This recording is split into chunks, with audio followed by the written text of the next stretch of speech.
Hey guys and gals, it's Trevor again. So some of you may have noticed me using a kit-bashed Biovore in my latest battle report. Thank you for your lovely comments, by the way. And don't get me wrong, I do like how he looks, but there is one tiny problem.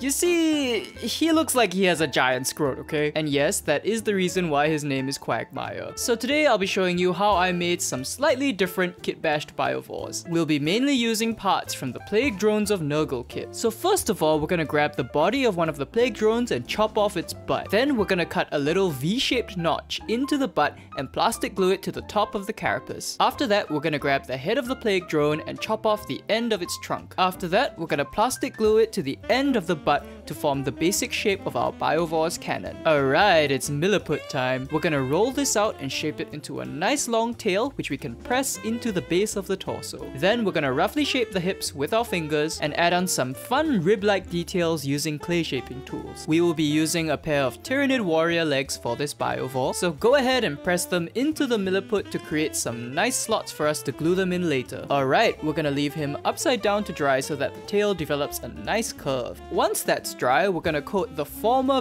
butt of the Plague Drone with some milliput so that we can start turning it into a fleshy sack full of spore mines. We're gonna use our fingers to create some little bumps all over the sack. Then we're gonna use a clay shaping tool to dot the spaces in between the bumps. This will create a gross looking veiny texture in between the bumps on the sack. We're also gonna coat that little bit of trunk we glued on with some milliput, and then we're also gonna dot it all over with our clay shaping tool. Let's just fill in a couple of gaps and let's add on a little tip to the front of the carapace. We will be using this extra head from the Gene Stealer set, but it's a little small, so let's fill the neck cavity with some milliput, jam the head in there, and use our clay shaping tool to give it a bit of texture. Okay, this is the last bit of milliput we're using, I swear. We are gonna roll it out really thin, cut out some armor plates, and we're gonna use these to extend the carapace by sticking them on the base of the tail overlapping each other. And of course, we'll add some texture and battle damage using our clay shaping tools. Shout out to Patrick for sharing this method of carapace creation with me. Okay, so let's glue on his legs. And for his first pair of arms, we're just gonna be using 2 of the legs from the Plague Drone kit. But we're gonna remove all the pustules and boils on them first, because if you look at most Tyrannids, they actually have shockingly good complexion. For his second pair of arms, we're gonna be using scything talons. I'm using a pair from the Tyrant Guard kit because I built them as Hive Guard, so I had these left over. And here he is, held together by blue tack, and I think he's looking ready to paint. So let's use our Wraithbone primer to prime him up. Then we're gonna grab some black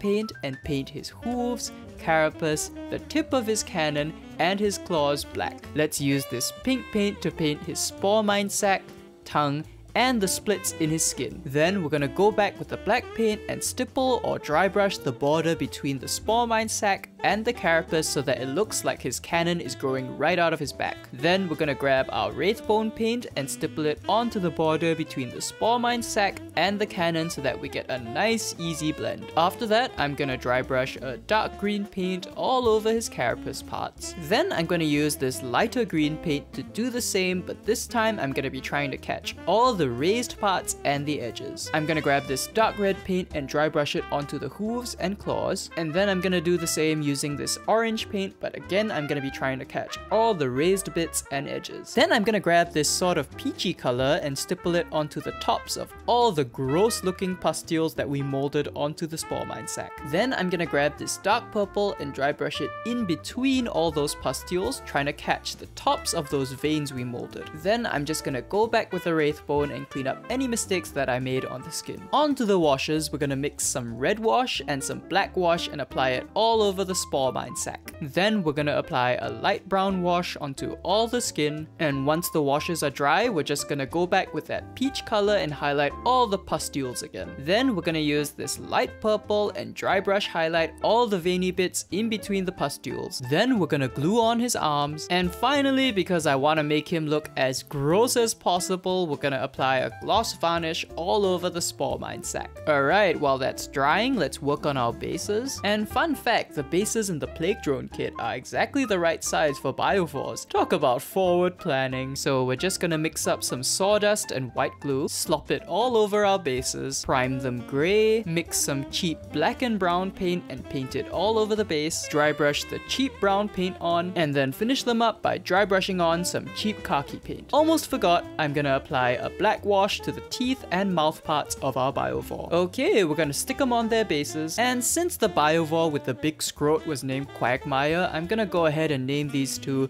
Joe Swanson and Cleveland Brown. And there you go, my new kit-bashed Biovores. Overall, I'm pretty pleased with how these turned out, and I'm looking forward to using them to annoy my friends in future games. If you enjoyed watching this video, please drop a like. If you want to see more content like this, please subscribe. And if you really want to support my channel, please head on down to patreon.com/TrevorGoesMeet, where you can unlock outtakes, work in progress shots, and get access to my Discord server. Alright, hope you had fun watching, and I'll see you all next time.